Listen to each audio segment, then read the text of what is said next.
معلوم ہے کہ انبیاء کرام ہیں، زندہ بندے ہیں، ہماری مدد کر سکتے ہیں یا نہیں کر سکتے. صحابہ و اہل بیت ہیں، یہ اللہ تبارک و تعالیٰ کی عطا کردہ طاقت سے بندے کی مدد کرنے پر قادر ہے. اہل سنت کا یہ نظریہ اور عقیدہ ہے کہ حقیقت میں مددگار اللہ تعالیٰ کی ذات ہے. اللہ کی عطا سے انبیاء اور صالحین جتنے بھی ہیں وہ بھی مدد کر سکتے ہیں. اللہ تعالیٰ نے قرآن مجید فرقان حمید میں واضح طور پر سورہ تحریم 28واں سپارہ آیت نمبر 4 کے اندر ارشاد فرمایا ہے فَإِنَّ اللَّهَ هُوَ مَوْلَاهُ وَجِبْرِيلُ وَصَالِحُ الْمُؤْمِنِينَ. بے شک اللہ تبارک و تعالیٰ بھی تمہارا مددگار ہے اور جبریل علیہ السلام بھی تمہارے مددگار ہیں، اور ان کے بعد جو ہے اللہ تبارک و تعالیٰ کے فرشتے تمہارے مددگار ہیں. اللہ تعالیٰ کے برگزیدہ بندے ہیں وہ بھی تمہارے کیا ہیں؟ مددگار ہیں. اب ان سب باتوں سے پتہ چلا کہ اللہ تبارک و تعالیٰ جو حقیقی مددگار ہے اس نے اپنے بندوں کو بھی اختیارات عطا فرمائے ہوئے. اب سورہ نمل کے اندر اللہ تبارک و تعالیٰ کے پیارے نبی حضرت سلیمان علیہ السلام کا بڑا مشہور واقعہ ہے. اللہ کے پیارے نبی حضرت سلیمان علیہ السلام نے اپنی رایا کے سامنے کہا کہ بلقیس ہمارے پاس آ رہی ہے اور اس کے آنے سے پہلے تم میں سے کون ہے جو اس کا تخت یہاں لے کر آئے. اب یہاں دیکھیے لوگ یہاں کہیں گے ما تعطل اسباب یا اس کے علاوہ دوسرے اسباب، تو یہاں کون سے اسباب تھے؟ ملکہ بلقیس کا تخت کئی 100 میل تک دور، جہاں اس وقت تو کوئی ٹرانسپورٹیشن کا بھی نظام نہیں تھا اور نہ ہی کوئی ایسا نظام تھا کہ اس کو انم فنم جلدی سے جلدی لایا جا سکے. اب اعلان ہو رہا ہے کہ حضرت سلیمان اسلام کہہ رہے ہیں کہ تم میں سے کون ہے جو بلقیس کا تخت لے کر آئے. اب حضرت سلیمان السلام کا یہ جملے کہنا ہی تھا کہ ان احباب میں سے ایک جن کھڑا ہوا اور کہنے لگا جی آپ کی یہ مجلس جیسے ہی ختم ہوگی میں لے کر آ جاؤں گا. سلیمان اسلام نے کہا نہیں مجھے اس سے پہلے چاہیے. کہتے ہیں قرآن مجید فرقان حمید میں اللہ تبارک و تعالیٰ نے اس بات کو واضح بیان کیا کہ ان میں سے کھڑا ہوا وہ شخص جس کو کتاب اللہ کا علم تھا. سلیمان اسلام نے کہا کہ کیسے لے کر آؤ گے؟ تو اس نے کہا کہ میں پلک جھپکنے سے پہلے لے کر آ جاؤں گا. اب مفسرین نے لکھا کہ حضرت سلیمان اسلام کو جیسے ہی اس نے کہا وہ پلک جھپکنے سے پہلے لے آیا. یعنی اللہ تبارک و تعالیٰ نے اپنے برگزیدہ بندوں کو یہ طاقت بخشی ہوئی ہے کہ وہ جہاں چاہے جو تصرف کرنا چاہے، جس کی جس طرح چاہے مدد کرنا چاہے وہ کر سکتے ہیں. لیکن حقیقت میں وہ طاقت کس کی ہوگی؟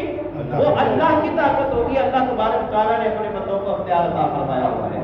عبداللہ ابن مسعود رضی اللہ تعالیٰ عنہ سے روایت ہے، طبرانی کبیر کے اندر یہ حدیث مبارکہ نقل ہے.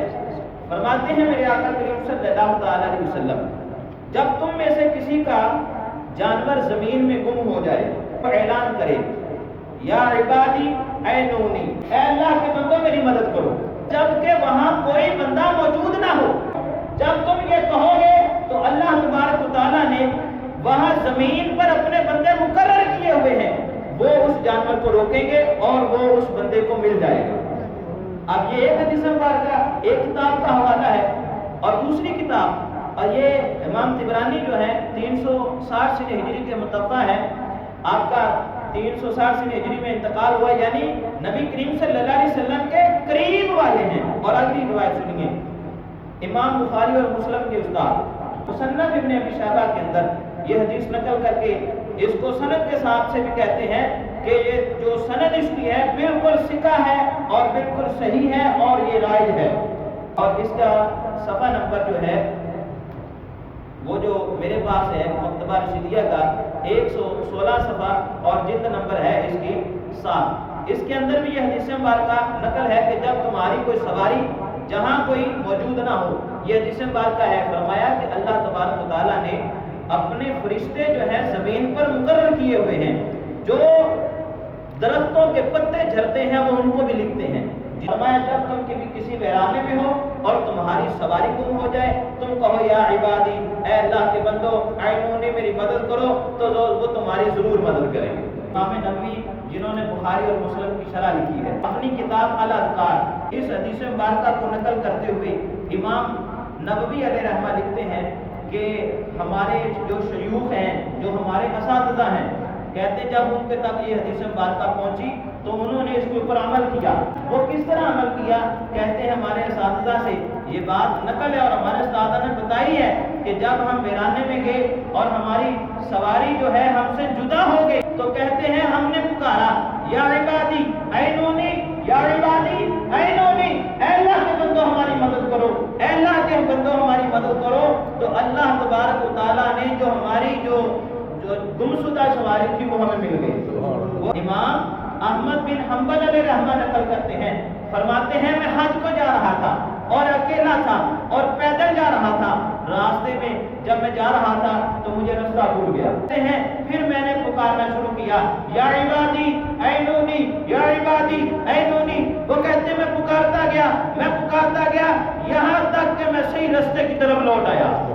وہ تیسری کتاب کا حوالہ ہے، تیسری کتاب مجموع الزوائد، یہ امام جو ہے حیثمی علیہ رحمہ، یہ ان کی کتاب ہے 860 ہجری کے متوفہ ہے، وہ بھی اس حدیث مبارکہ کو نقل کرتے ہیں اور فرماتے ہیں عبداللہ بن مسعود رضی اللہ تعالیٰ روایت کرتے ہیں نبی کریم صلی اللہ علیہ وسلم نے ارشاد فرمایا جب کسی بے آب و گیا جگہ پر تم میں سے کسی کا ایک جانور چھوڑ کر چلا جائے، تم اس شخص کو بلند آواز میں پکارو چاہے اور کہو یا عبادی اینونی، اے اللہ کے بندے میری مدد کرو، اللہ تبارک و تعالیٰ اس گم شدہ جانور کو جو اس جگہ پر گم ہوا ہے وہ مل جائے گا۔ اب یہ حدیث مبارکہ کے الفاظ بھی میں سنا رہا ہوں۔ اب تیسری ہم نے یہ روایت جو تیسری کتاب سے حوالہ سن لیا ہے، اس کے بعد چوتھی کتاب مسند ابی اعلیٰ کے اندر بھی یہ حدیث مبارکہ نقل ہے 5266، یہ نمبر حدیث مبارکہ ہے جہاں میرے آقا کریم صلی اللہ تعالیٰ علیہ وسلم نے واضح طور پر ارشاد فرمایا، حدیث مبارکہ کے بھی یہی الفاظ ہیں کہ جب تم کسی ویرانے میں ہو اور تمہیں کوئی حاجت ہو جائے اور اس جگہ پر کوئی بندہ موجود نہ ہو، پھر کیا کہو یا عبادی اینونی، اللہ کے بندوں میری مدد کرو تو ضرور تمہاری مدد کی جائے گی۔ اب غیر مقلدین کے امام ابن تیمیہ بھی اس حدیث کو نقل کرتے ہیں اپنی کتاب الکلم الطیب۔ الکلم الطیب کا مطلب کیا ہے کہ پاکیزہ کلمات، وہ بھی اس کے اندر اس حدیث کو نقل کر کے کہتے ہیں کہ اس کو بطور دعا اور بطور حاجت اس بات کو ہم عمل کر سکتے ہیں، اس بات کے اوپر کہ جب کوئی کسی کو حاجت ہو، وہاں کوئی بندہ موجود نہ ہو، تو بندہ جب پکارے یا عبادی اے اللہ کے بندوں میری مدد کرو، تو فرمایا اللہ کے بندے اس کی مدد کو پہنچیں گے۔ اور یہی غیر مقلدین کا جو امام ہے حضرت عبداللہ بن عمر رضی اللہ تعالیٰ عنہ والی حدیث کو نقل کرنے کے بعد کہتے ہیں کہ اگر کسی کو کوئی حاجت ہو، جس طرح عبداللہ ابن عمر رضی اللہ تعالیٰ عنہ کا پاؤں سن ہو گیا اور انہوں نے یا محمدہ کہا، نبی پاک صلی اللہ علیہ وسلم کی ذات کو پکارا، فرمایا اگر کسی کو کوئی حاجت ہو تو یا محمدہ کہے تو اللہ تبارک تعالیٰ اس کی حاجت کو پورا فرما دیتا ہے۔ ان سب باتوں سے پتہ چلا کہ اللہ تبارک و تعالیٰ جل شانہ کے جتنے بھی برگزیدہ بندے ہیں، اللہ کے نبی ہیں، رسول ہیں، صحابہ ہیں، اہل بیت ہیں، امام ہیں، بزرگ ہیں، ولی اللہ ہیں، وہ سارے کیا کر سکتے ہیں؟ اللہ کی اطاعت سے مدد کر سکتے ہیں۔ یہاں دو باتیں یاد رکھیے گا۔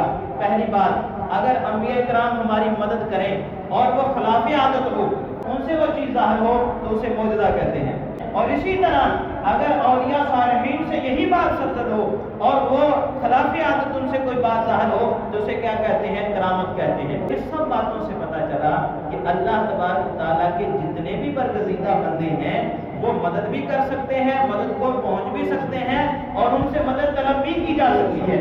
یہ کوئی شرک بدعت نہیں ہے، بالکل قرآن و سنت کے عین مطابق ہے۔ جس طرح میں نے سورہ تحریم کی جو آیت ہے 28ویں سپارے والی پڑھی کہ اللہ تبارک و تعالیٰ اس کے بندے اور نیک لوگ جو ہیں اور جبریل اسلام اور اللہ کے فرشتے سارے مددگار ہیں۔ پھر سلمان اسلام کا واقعہ اور پھر رسول اللہ صلی اللہ علیہ وسلم کا فرمان اور صحابہ کا عمل میں اس بات کی طرف ترغیب دلا رہا ہے کہ اللہ تبارک تعالیٰ کے نیک بندوں سے جو مدد طلب کی جاتی ہے وہ بالکل جائز ہے اور احسن ہے، اس کے اندر کوئی بھی مذائقہ نہیں ہے، اس کے اندر کوئی بھی شرک والی بات نہیں ہے۔ شرک کہاں ہوگا؟ شرک جب ہم مثال کے طور پہ آپ صاحب بیٹھے ہیں، میں ان سے کہوں آپ صاحب مجھے 10 روپے دیجیے، کیا یہ میں ان سے مدد نہیں لے رہا؟ مجھے 10 روپے کی ضرورت ہے، میں ان سے مانگ رہا ہوں، یا میں کسی اور کو کہوں مجھے فلاں چیز کی حاجت ہے آپ مجھے دے دیجیے، کیا یہ مدد مانگنا نہیں ہے؟ تو مدد تو اللہ سے مانگنی چاہیے، پھر ہم ان سے کیوں مانگ رہے ہیں؟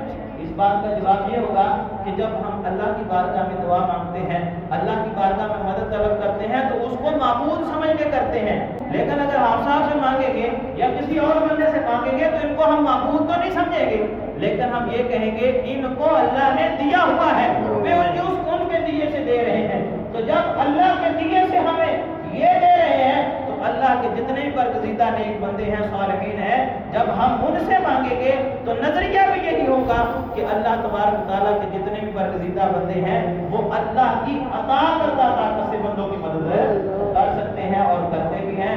صحابہ کا عمل بھی ہے اور رسول اللہ صلی اللہ علیہ وسلم کا فرمان بھی ہے، اللہ کا قرآن بھی ہے۔ ان سب باتوں سے پتہ چلا کہ ہم اہل سنت کا یہ جو نظریہ ہے غیر اللہ سے مدد مانگنے والا، یہ بالکل قرآن و سنت کے عین مطابق ہے، اس سے ہٹ کر نہیں ہے۔ اور الحمدللہ اہل سنت کا کوئی بھی عمل قرآن و سنت کے خلاف نہیں ہے۔ اب یہاں اگر کوئی شرک و بدعت ہوتا یا کوئی ایسا معاملہ ہوتا تو اللہ کے محبوب صلی اللہ علیہ وسلم ایسے نہ ارشاد فرماتے، یہ ایسی تلقین نہ دیتے۔ پتہ چلا کہ آمنہ کے لال نے ہماری جو رہنمائی کی ہے وہ بالکل اس طرح کی ہے جس طرح صحیح رستے پر چلنے والی ہے۔ ہم رسول اللہ صلی اللہ علیہ وسلم کے پیچھے ہیں۔ اگر کوئی بندہ یہ کہے میرے آقا کریم صلی اللہ علیہ وسلم کے فرمان کے اس مخالف کی یہ قرآن کی کس آیت سے ہے، تو میرے بھائی ہم قرآن کی آیت بھی پیش کر چکے ہیں جس میں اللہ تعالیٰ نے واضح فرمایا کہ بے شک اللہ بھی تمہارا مددگار ہے، اللہ کے نبی بھی تمہارے مددگار ہیں، جتنے نیک صالحین ہیں جبریل بھی تمہارے مددگار ہیں اور اللہ کے فرشتے بھی تمہارے مددگار ہیں۔ اب اگلی جو ہے روایت کو سنیے۔ کریم صلی اللہ علیہ وسلم جب اس دنیا سے ظاہری پردہ فرمایا، حضرت عمر کا دور ہے، فرماتے ہیں کہ حضرت عمر فاروق رضی اللہ تعالیٰ عنہ کے دور میں قحط آ گیا تھا۔ مدینے کے اندر جب قحط سالی آئی تو نبی کریم صلی اللہ تعالیٰ علیہ وسلم کی قبر انور پر ایک صحابی دربار بار میں پیش ہوتے ہیں، سلامت کرتے ہیں اور کہتے ہیں یا رسول اللہ صلی اللہ تعالیٰ علیہ وسلم آپ کی امت پر قحط آ گیا ہے، اب امت کی خیر خواہی فرمائیے۔ امت اللہ کی بارگاہ میں عرض کر کے جب گھر تشریف لائے سوئے، ان کی سوئی ہوئی قسمت جاگ اٹھی۔ اللہ صلی اللہ علیہ وسلم ان کے خواب میں تشریف لاتے ہیں اور فرماتے ہیں آپ جائیے میرے پیارے عمر کے پاس جا کر میرا سلام ان کو کہیے۔ میرا سلام کہنے کے بعد آپ عمر سے کہیے کہ انشاءاللہ اللہ تبارک و تعالیٰ ضرور بارش نازل فرمائے گا۔ ایسے ہی یہ خواب دیکھنا تھا۔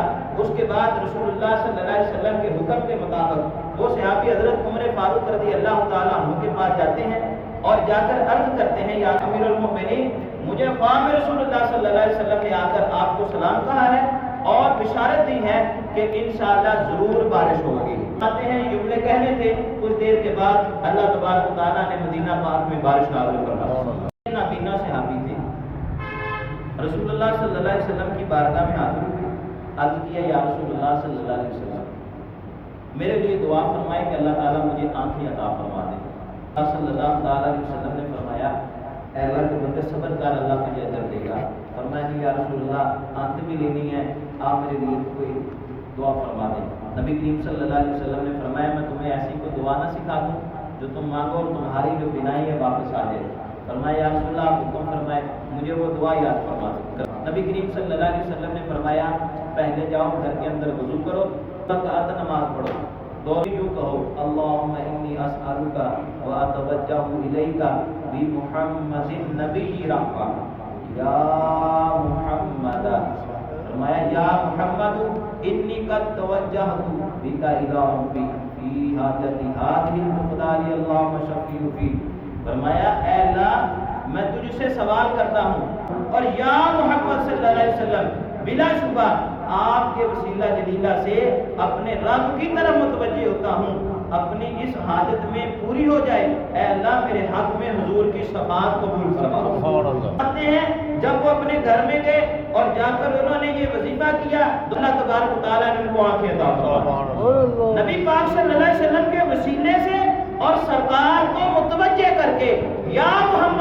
کر، یا رسول اللہ کہہ کر، یا حبیب اللہ کہہ کر پکارنے سے اللہ تبارک و تعالیٰ بندے کی حاجت کو پورا فرما دیتا ہے۔ اور اس کو امام جزری علیہ رحمہ نے اپنی حدیث کی کتاب کے اندر نقل فرما کر کہتے ہیں کہ یہ جو عمل ہے وہ اس وقت کے لیے خاص نہیں تھا، بلکہ اب بھی کسی کو کوئی حاجت ہو تو اس کے اوپر عمل کرے تو اللہ تبارک و تعالیٰ کی حاجت کو پورا فرما دے گا۔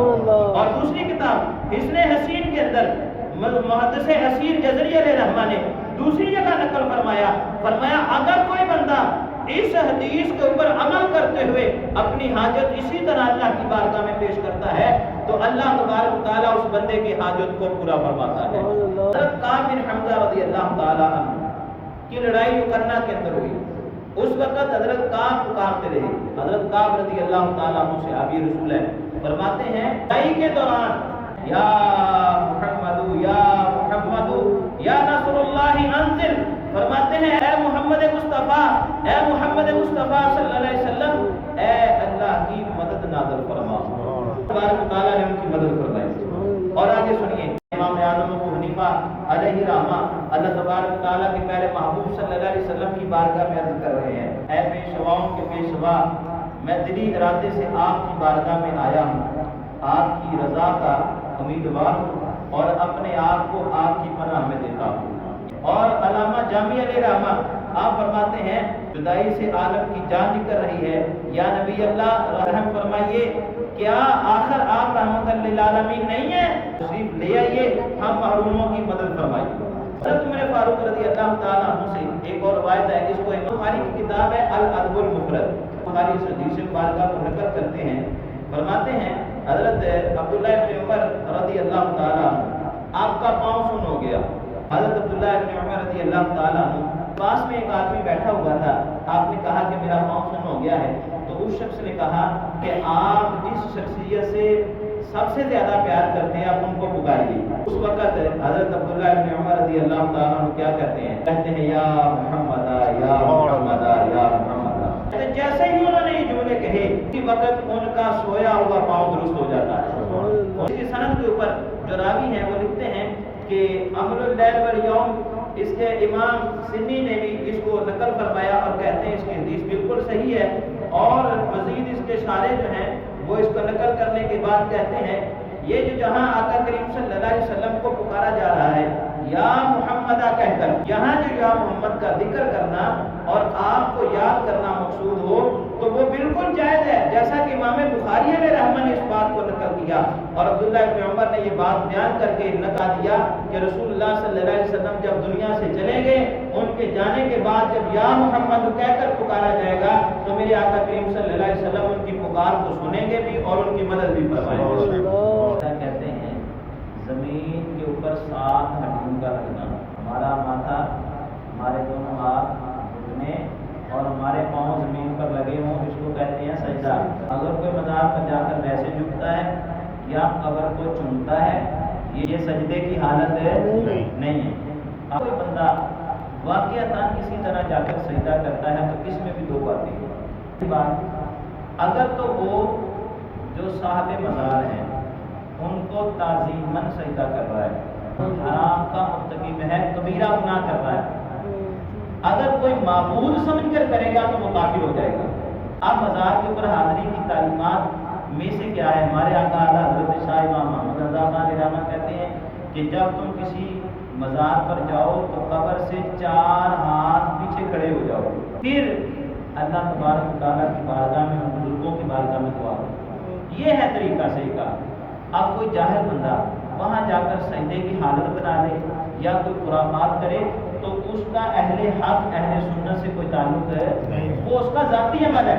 حال کے طور پہ کوئی بندہ ہے، نیک ہے، عبادت گزار ہے، نمازیں بھی پڑھتا ہے، روزے بھی رکھتا ہے، تہجد بھی پڑھتا ہے، اگر اس کا بچہ شراب پینا شروع ہو جائے تو قصور کس کا کہیں گے؟ اس بچے کا یا والد کا؟ یہی کہیں گے کہ اس کا ذاتی عمل ہے، اس کے باپ کا کوئی قصور ہے نہیں ہے۔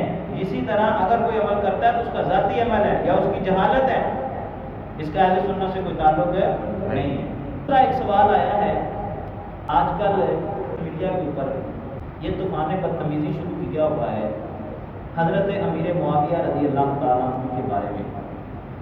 یہ بخاری شریف کی حدیث پیش کرتے ہیں 2812 نمبر، جس کے اندر رسول اللہ صلی اللہ علیہ وسلم نے حضرت عمار بن یاسر، یہ بڑے پیارے صحابی ہیں، مسجد نبوی کی تعمیر کر رہے تھے، سارے صحابہ ایک ایک پتھر اٹھا رہے تھے یا دو دو اٹھا رہے تھے۔ نبی کریم صلی اللہ علیہ وسلم نے جب ان کو دیکھا تو دیکھنے کے بعد فرمایا، اے عمار، آپ لوگوں کو جنت کی طرف بلاؤ گے، وہ تمہیں جہنم کی طرف بلا رہے ہیں، اور آپ کو یہ حدیث کے الفاظ ہیں کہ آپ کو شہید کیا جائے گا اور ایک باغی گروہ آپ کو قتل کرے گا۔ اب یہ حدیث مبارکہ پڑھنے کے بعد لوگ گمراہی کا جو بازار گرم کرتے ہیں، اس میں کہتے ہیں کہ اس کو جو نا باغی گروہ سے مراد حضرت امیر معاویہ کا گروہ ہے، جبکہ ان کے گروہ میں سے کسی نے قتل کیا تھا۔ اس کو حدیث مبارکہ کو صحیح اور آسان طریقے سے سنیے۔ دو جنگیں ہوئی ہیں حضرت امیر معاویہ اور حضرت علی کے درمیان، جنگ جمل اور جنگ صفین۔ آپ کو آج تک یہی نہیں پتا ہوگا کہ اس جنگ کے پیچھے مقصد کیا تھا۔ حضرت امیر معاویہ رضی اللہ تعالیٰ ان کا یہ حضرت علی سے مطالبہ تھا کہ حضرت عثمان غنی رضی اللہ تعالیٰ عنہ کے قتل کا بدلہ لیں، یہ ان کا تھا۔ ہم یہ کہتے ہیں کہ حق حضرت علی کے ساتھ تھا۔ حضرت امیر معاویہ کی خطائے اجتہادی تھی۔ اب خطائے اجتہادی پر رسول اللہ کا فرمان بخاری کے اندر ہے، مجتہد فقیہ جب محنت کرتا ہے مسائل کے اندر، اگر اس سے خطا ہو جائے تو پھر بھی اس کو کوئی گناہ نہیں ملتا، بلکہ اللہ اسے ایک نیکی دیتا ہے۔ اگر وہ مسئلہ صحیح اخذ کر لے تو اللہ اس کو 2 نیکیاں عطا فرماتا ہے۔ اسی طرح کی روایت بخاری میں 2 جگہ پر نقل ہے، اور تیسری ابھی داؤد کے اندر بھی نقل ہے۔ حضرت امیر معاویہ مجتہد تھے، وہ مجتہد تھے، ان کا جو اجتہاد تھا وہ کہہ رہے تھے کہ آپ حضرت علی، آپ جو ہیں خلیفہ بھی ہیں، بادشاہ بھی ہیں، سارا کچھ ہے، تو عثمان کے قتل کا بدلہ لے۔ اب ان دونوں کے درمیان 2 جنگیں ہوئی، اور ان دونوں جنگوں کے اندر، ان دونوں لشکروں کے اندر خوارج جو تھے وہ شامل تھے، اور خوارج نے ہی دونوں طرف لڑائی کروائی، خوارج نے ہی دونوں طرف لڑائی کرائی۔ حضرت اما عائشہ صدیقہ حج پر گئی ہوئی تھی، واپسی آ رہی تھی، انہوں نے مشورہ کیا کہ رستے میں ان کو روکیں گے، وہاں ان سے مشاورت کریں گے، جمل کے مقام پر ٹھہرے، اور وہاں جا کر انہوں نے مشاورت کی، مشاورت طے آ گئی کہ مدینے میں جا کر ہم اس طرح حکومت چلائیں گے۔ اب یہ بات طے ہوگی، رات کا وقت ہوا، دونوں احباب نے خیمہ لگایا اور آپ آرام کرنے لگے۔ اب خوارج جو ہے 25 سے 30 آدمی وہ آئے، انہوں نے ادھر بھی تیر چلا دیے، انہوں نے ادھر بھی تیر چلا دیے۔ اب دونوں نے سمجھا کہ چاہے شاید انہوں نے حملہ کر دیا ہے، انہوں نے سمجھا کہ انہوں نے حملہ کر دیا ہے، آپس میں ان کی کیا ہو گئی؟ ان کی جنگ ہو گئی۔ نبی کریم صلی اللہ علیہ وسلم نے پہلے ہی، جو مسلم کے اندر حدیث ہے، حضرت حسن رضی اللہ تعالیٰ عنہ کا ہاتھ پکڑ کر فرمایا تھا، یہ میرا بیٹا سردار ہے، یہ میرا بیٹا سردار ہے، اور یہ مسلمانوں کے 2 گروہوں میں صلح کروائے گا۔ جنگ جمل ہوئی، جنگ صفین ہوئی۔ جنگ صفین کے اندر جا کر حضرت عمار بن یاسر رضی اللہ تعالیٰ عنہ کو شہید کیا گیا۔ اب جہاں جو محدثین نے لکھا ہے وہ کہتے ہیں کہ حضرت عمار بن یاسر کو خوارج نے قتل کیا تھا، جبکہ حضرت امیر معاویہ کا اس سے کوئی تعلق ہے نہیں ہے۔ اگر یہی قانون حضرت امیر معاویہ کے لیے ہے کہ جی حضرت عمار کے بارے میں یہ حدیث مبارکہ ہے، تو پھر دوسرے عشرہ مبشرہ کے صحابی ہیں، ان کے بارے میں رسول اللہ کا فرمان بھی ہے کہ آپ کو جو قتل کرے گا وہ بھی باغی ہوگا، وہ بھی جہنم کی طرف ہوگا۔ ان کا جب شہادت ہوئی وہ حضرت امیر معاویہ کے لشکر میں تھا، وہ شخص آ کر حضرت علی پاک کے پاس آ کر کہتا ہے جی میں نے ان کو قتل کیا، فرمایا تم نے نہیں سنا رسول اللہ کا فرمان، جو ان کو قتل کرے گا وہ جہنمی ہوگا۔ اگلی بات سنیے، جنگ جمل کے اندر اور جنگ صفین کے اندر جو دونوں طرفیں شہادتیں ہوئی تھی، ہدایہ و نہایہ تاریخ کی کتابوں کے اندر لکھا ہے، ان کا جنازہ کس نے پڑھا تھا، کس نے پڑھایا تھا؟ ہمیں اس بات کا بھی نہیں پتا ہے۔ یعنی حضرت امیر معاویہ کے اور حضرت مولا علی کے لشکر میں دونوں طرف جو شہادتیں ہوئی تھی، ان کے جنازے کس نے پڑھائے تھے؟ ان کے جنازے مولا کائنات مولا علی شیر خدا حیدر کرار نے پڑھائے تھے۔ اگر اس گروہ سے حضرت امیر معاویہ کا گروہ لیں گے تو پھر جو ان کی طرف ہوں گے وہ تو باغی یا نعوذ باللہ جہنم کی طرف بلانے والا جو ہوگا پھر سارا گروہ ہی ہوگا کہ یا پھر یہ خارجی ہوں گے. اگر سارا ہوگا تو پھر مولا علی پر کیا حکم لگے گا جنہوں نے جنازے پڑھائے. ساری بات کو چھوڑ دیجیے. امام حسن نے صلح کی. بخاری کی الفاظ ہے. یہ لوگ آج کل کہتے ہیں نہیں یہ صلح کی شرطیں پوری نہیں کی انہوں نے. صلح کی شرطیں طے ہوئی تھی, اس میں صرف ایک پر عمل کیا, باقی کے اوپر عمل ہے نہیں کیا. بخاری اٹھائیے, کتاب المغازی کے اندر جو ہے نا امام بخاری نے اس بات کو نقل کیا.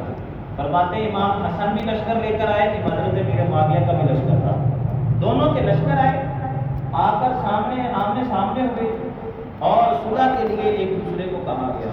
حضرت امیر معاویہ رضی اللہ تعالیٰ عنہ نے ایک سادہ کاغذ لیا, اس کے اوپر اپنے دستخط کر دیے. امام حسن کے پاس بھیجے, کہا کہ آپ جو چاہیں شرائط صلح لکھ دیں, مجھے منظور ہے. کہ آپس میں طے نہیں کیا, بلکہ انہوں نے لکھ کر بھیج دیا کہ جی آپ ہمیں جو ہے نا جو لکھ کر دے دیں گے ہمیں قبول ہے. لیکن امام حسن نے بغیر کسی شرط کے صلح کی ہے. اور صلح کے بعد حضرت امیر معاویہ 20 سال زندہ رہے ہیں. حضرت امام حسن 10 سال زندہ رہے ہیں. 10 سال حضرت امام حسین 20 سال زندہ رہے ہیں. یعنی حضرت امام حسین کے دور میں بھی اور امام حسن کے دور میں بھی یہ حضرت امیر معاویہ کا دور انہوں نے 20 سال پایا. اور 20 سالوں کے اندر ایک بات بھی آپ نہیں ثابت کر سکتے کہ ان کا آپس میں کوئی اختلاف تھا. ہم یہی کہتے ہیں کہ اگر یزید تخت پر قابض ہو کر اہل بیت اطہار پر ظلم کیا, امام حسین کے ساتھ جنگ کی ہے, تو ہمارا جو ہے یزید کے ساتھ کوئی تعلق ہے نہیں ہے. جن کے ساتھ امام حسن نے صلح کی ہے ہماری بھی ان کے ساتھ صلح ہے بغیر کسی شرط کے. یہ بات یہ معاملہ ان کا ہے, اللہ کے سپرد ہے, وہ جانے ان کا کام جانے, ہم تو ان کے پیچھے, ہم ان کے غلام ہیں. ایک بات اور بھی کہی جاتی ہے کہ آپ حضرت امیر معاویہ کا نام لے کر ان کو بڑھانے کی کوشش کرتے ہیں. نہ بھائی, ہم ان کو نہیں بڑھاتے. ہم کہتے ہیں کہ امام حسن حسین دونوں سے حضرت امیر معاویہ افضل نہیں ہے, افضل یہ دونوں ہی ہیں. امیر معاویہ رضی اللہ تعالیٰ عنہ کے بارے میں رسول اللہ کا فرمان سنیے. فرمایا, یہ اس کو سیرت حلبیہ کے اندر بھی نقل کیا گیا اور تاریخ مدینہ دمشق کے اندر بھی نقل کیا گیا. جس طرح امام حسن حسین کو نبی پاک صلی اللہ علیہ وسلم نے فرمایا کہ حسن حسین تم مجھ سے ہو اور میں تجھ سے ہوں, اسی طرح حضرت امیر معاویہ کے بارے میں فرمایا یا معاویہ انت منی و انا منک. باقی چیزوں کو دیکھ کر چلنا چاہیے. صحابہ کے بارے میں کوئی بھی جملہ ایسا نہیں بولنا چاہیے جو ان کی شان عظمت کے خلاف ہو. اللہ تعالیٰ کی بارگاہ میں دعا ہے اللہ تبارک و تعالیٰ ہمیں صحیح راستے پر چلنے کی توفیق عطا فرمائے, اور جو ہمارے عقائد اسلام ہیں, عقائد و نظریات ہیں, ہمیں اس پر ہمیشہ سختی سے کاربند رہنے کی توفیق عطا فرمائے. آنے والی نسلوں کو اللہ تبارک و تعالیٰ ہماری صحیح راست پر رہنے کی توفیق عطا فرمائے. آمین.